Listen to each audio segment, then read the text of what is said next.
Wall Street Memes Casino, I'm fine. and Sportsbook.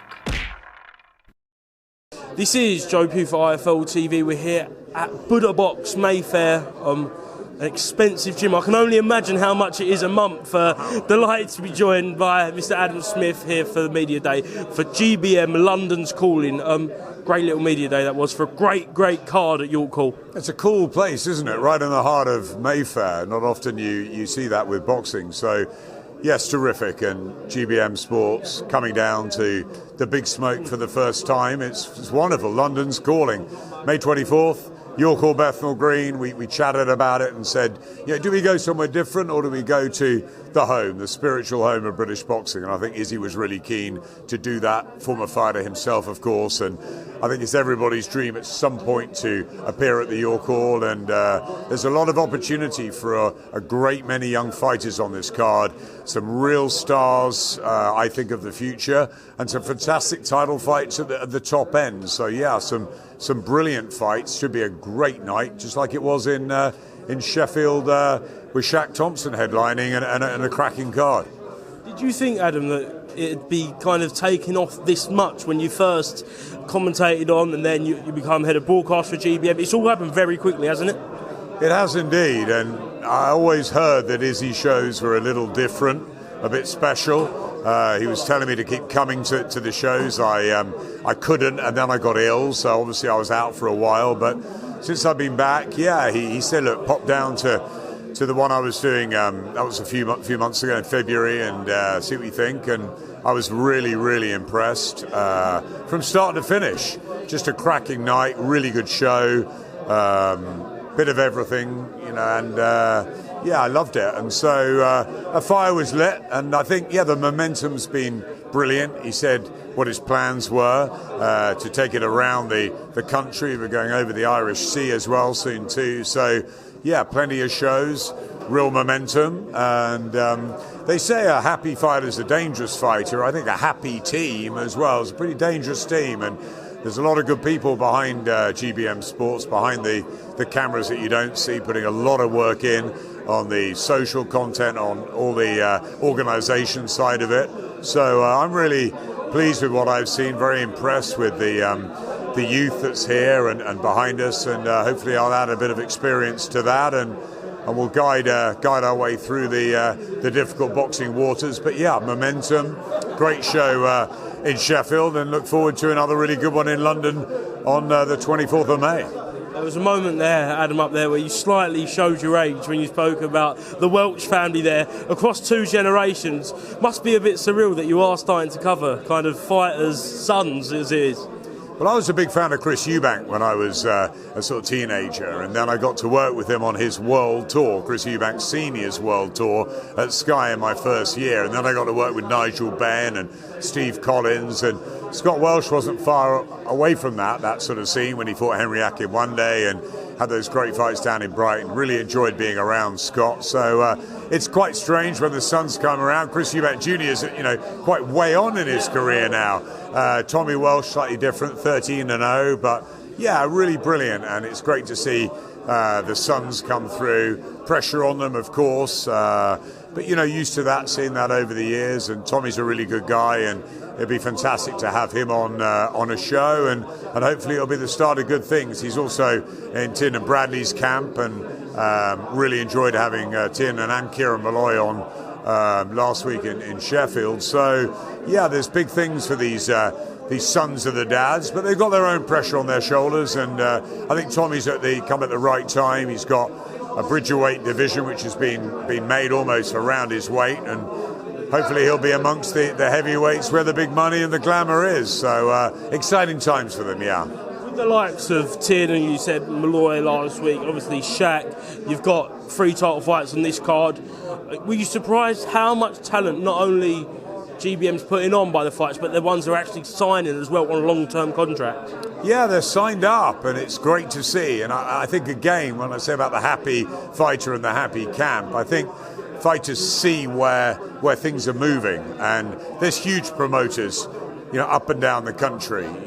Boxer have got Sky, and they've got a fantastic show just announced with Richard Riatpur and Chris Billam-Smith at Selhurst Park. We've got obviously Matchroom and Queensbury flying, and everything that's happening in Saudi, which is brilliant and magical, and shows up and down the country. I'm with Hannah Rankin tomorrow. We're with her at Summit, and we're on the Box Nation show, and I know that Frank Smith and Eddie have got a show the next night as well in Liverpool, so a double in Liverpool. It's happening everywhere, but GBM are giving opportunities and signing young fighters, and I think people are seeing that, and maybe they want to get on board. So it's another offering. The production is high quality. TalkSport YouTube. It's attracted Spencer, it's attracted me, it's attracted Al Siesta. We've been around boxing a long time, and there's a great social content team. I don't know what you think of the GBM content, but it's fantastic. It's everywhere. So they're really giving it a go, and I'm really happy to be on board and helping out. And I keep saying to Izzy, stay doing your shows, learn from the things that didn't go well last time out. We had some great names. We had Huey Fury on the bill, and we're going to have some great names on this one, but we've got some crazy characters. We've got Michael King, we've got the story of Reza Ali, we've got Naraldo coming from Albania. Watch out for him. He's a real character, big power. And then you've got some fantastic fights. The Tyson Gallagher Stevie Levy fight. You've got Casey and at the top of the bill, and Lucas, and it's just brilliant. It's great to see these going on. Jack Daly's on it, and fantastic. Really, really excited about the whole bill, and I think it's going to be another good night for GBM. Certainly. I was talking to a few of your partners at Summit Sports last night about Hannah Rankin, obviously out on the WBM card this Friday night, and obviously you're co-managing her now. How important is it to get her story across? Because I know that's one of your key jobs that you want to do, because she does absolutely everything from musician to boxer. I know she's commentating on the Olympics. So, people want to know about this, don't they? I absolutely adore both women's boxing, female boxing, and I adore Hannah Rankin. I think she's a special person. She's come from the farm in Scotland. She's absolutely, born and bred, her roots, her brave heart mentality, her resilience. She's been in with Clarissa, she's been in with Savannah, she's been in with Terry. She's a tough fighter. She doesn't win every time, but she's held a world title. She now wants to get one back. But as you say, the wit that she's got, and that's what we want to help her with at Summit. She's a classical musician, When you get that story, a fighter who's also, a fantastic cellist, a wonderful classical musician. She's also a teacher. She's an inspiration. She does work with charity. She's a very eloquent young woman, and she's a very good commentator. I worked with her on the Jack Catchell, Josh Taylor night up in Scotland. As you say, rightly so, she's commentating on the Olympics. I'm going to help her out with that. She's just got to get through this fight. That's the most important thing. She's topping the bill. Box Nation returning, which is great to see. She's main event. Going to pick up this continental title, and then we're going to look for a world title back end of the year. She's got a terrific training team, managing team already. We're joining that. We're hopefully add a bit of wings to it. We're going to push her. The content that the guys at Summit already put out is fantastic, and we're going to help Hannah not just be a great fighter, but continue that work outside of the ring. Because that's what, for me, it's that transition from being a fighter into life after. That's really crucial for me. So if she's got loads of strings to her bow, which she does, and which she'll continue to use, that's going to put her in great stead when she decides enough's enough in the boxing ring. It's not at the moment. She wants that world title again. She's hungry. But say in 2, 3, 4 years, when she calls it a day, she wants to have that foundation. So we're going to help her both in and out of the ring, getting her grounded and ready for that life transition. And Hannah's a great person to work with, a fantastic athlete and a wonderful human being. It's funny for me, right? So I'm on GBM, I'm going to be on Box Nation shows, I'm up and down the country. For me, having been at Sky for 30 years, but don't worry, I want to be there for Lauren Price too, on May the 11th. Lauren and Karis very close to my heart, so I want to be down there cheering Lauren on, hopefully winning her world title. So but it's with Summit and with GBM, we're getting all round everywhere, and there's a lot of boxing happening, which is fantastic, Saudi and in Britain. So it's terrific for fighters, I always say that, and for fans. They're getting out and they're getting lots of shows. It's terrific, isn't it? Are you enjoying that at the minute, being able to obviously I don't think you was ever probably not allowed to go, but you was in that kind of Sky bubble for so long, done so well with it, and now you are kind of got a little bit of freedom to go and see what shows where you like, and you are seeing a lot of different boxing at the minute, Adam. Yeah, it is wonderful. You know, Sky is the cream of the crop. Sky Sports nothing beats. It's a fantastic platform. You've also got DAZN. Eddie's done a great job there. You've got TNT, you've got Channel 5, you've got TalkSport YouTube for GBM Sports. That's our home, and it's fantastic to have that. Ed Huntley and the team behind us, absolutely brilliant. But yeah, you're right. It's a different sort of world now. I love my Sky guys. That'll always be my home. You know, I 30 years there, cut me open and I bled Sky. But I'm in a different role now. I'm working for Summit Sports. I'm working for GBM Sports. So, of course, we're going to go around to different shows. And I respect everybody out there that are doing their things, whether you're Kalle and Nissa, whether you're Eddie, whether you're Frank, George, whoever. But I work with Izzy, and Izzy and I are going to, I think, make a pretty good team, along with Al and Steve Lillis and the gang, Mitch Costello.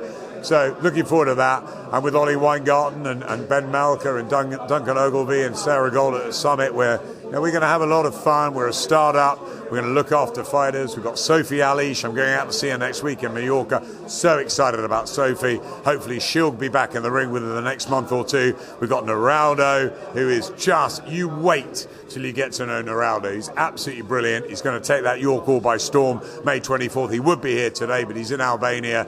He's going to be fabulous. And we're working with Hannah Rankin and a few others we're going to be announcing soon. So really excited. And it's not, we're managing some, we're sort of an add-on service with others, with content and helping guide them, tell their stories. So we're very flexible at Summit. You know, we can work in different ways, and that's brilliant. And we can work closely with Summit and GBM, so that's a nice link. So it's good being out there. It's nice being back in boxing. It's good being behind the mic as well at times. I enjoy that still. So and the most important thing is I'm healthy. I had a CT scan this week. I'm cancer-free again, so it's really good for my family, obviously, and I'm very grateful, honestly very grateful for every day. And I want to give back to athletes and to young promotional teams like GBM. So it's lovely being here, and thank you to Buddha Box and everyone for hosting today. It's been another good one.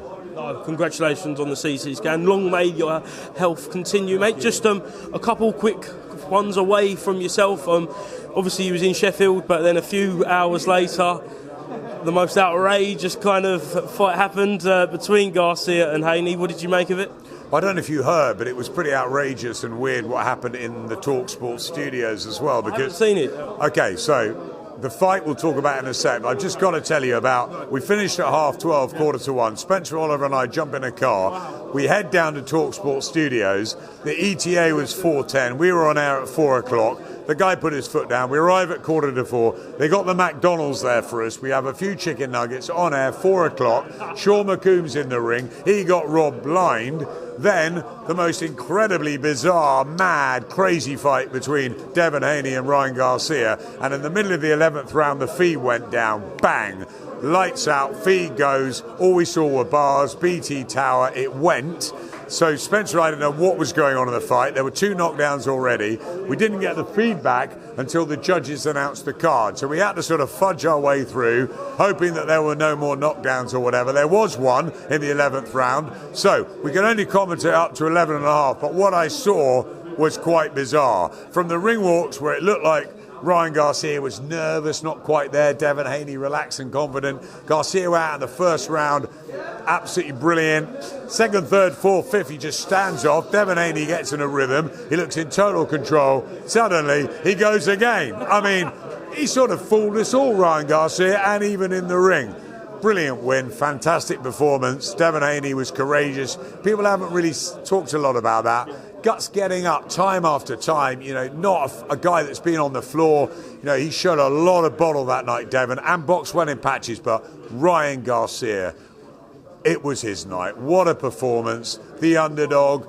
People didn't know what to make of the sort of mental state going in. Was it worrying? Was it all an act? Look at him. I mean, okay, he didn't make the weight. and the Haney camp have reason, I think, to sort of say, look, it wasn't at a... Is that problematic in your point of view? Look, I mean, ultimately they took the fight went on, and he was a big guy in the ring, and obviously that power was important, but look, the two of them have a lot of history, okay? There was plenty of Needle that had 6 fights before, 3 apiece. It was a great fight. I don't think take anything away from the weight or whatever. Ryan Garcia's night, fantastic performance. Let's see it again. And let's see it again at a weight they both make. It's just, boxing is just a mad, crazy, unpredictable business. And to see that, Ryan Garcia, what a performance, and hats off to him, it was terrific. Even backstage, seeing Eddie and all the nonsense. What did you make of that with Ryan's dad? Oh, look, I mean, everybody's got, emotions are running high, aren't they? But I think Eddie, as always, gave credit where credit's due, and Ryan won the fight, and a lot of things were talked beforehand, but ultimately, I think hats off to the pair of them. Devin Haney, played his part. I thought 3 or 4 rounds he was in total control. But Ryan Garcia's power, that left hook landing was fantastic. And I saw him have a chat with Jim Lampley beforehand, and they talked about that left hook. And wow, what a weapon. The speed of Garcia, when he puts it together, and reminds me in flashes of what De La Hoya used to do, that golden boy. And he's got the pizzazz, the good looks. But Haney, for me, one of the pound-for-pound best going into that fight. I love Devin Haney. I've known him since he was a kid. Great fighters. Let's see it again. Let's do it again. Let's agree on the weight. That's a story. It's a rivalry that's going to run, and it's brilliant. They've known each other since kids. You know what? They're making a ton of money. If Ryan can give $1.5 million away for losing £3, they're making enough. Great to see. Last one, we've seen all the moves in Saudi Arabia. We've seen Saudi hopefully making moves in the UK. Now America. What an absolute card. What a card. What a card. Terence Crawford at the top, but Andy Ruiz and Big Baby and a whole heap of fights on. You can't keep up. Every time you sort of turn on Insta or look or wake up, another thing's been announced. Absolutely brilliant. Monster stuff. Beginning of August, isn't it? I thought that was our holiday season. What's going on? There's no such thing as holiday season anymore. But it's brilliant, isn't it? It's absolutely fantastic what the Saudis have done. It's great. Some amazing cards happening. I'm hearing one in September in London too. So, yeah, it's brilliant, and it's just non-stop. It's non-stop globally. We're here to talk about GBM May 24th, but there's stuff everywhere, and it's great. It's just great for the sport. It's brilliant for the spectators, the fans, getting these stacked cards. They're just compelling, aren't they? And we as broadcasters, journalists, what am I, promoter, manager, a bit of everything. We just love it, don't we? We're happy to be involved. We certainly do. Adam Smith, thank you very much for speaking to IFLTV. Wall Street Memes Casino. I'm fine. And Sportsbook.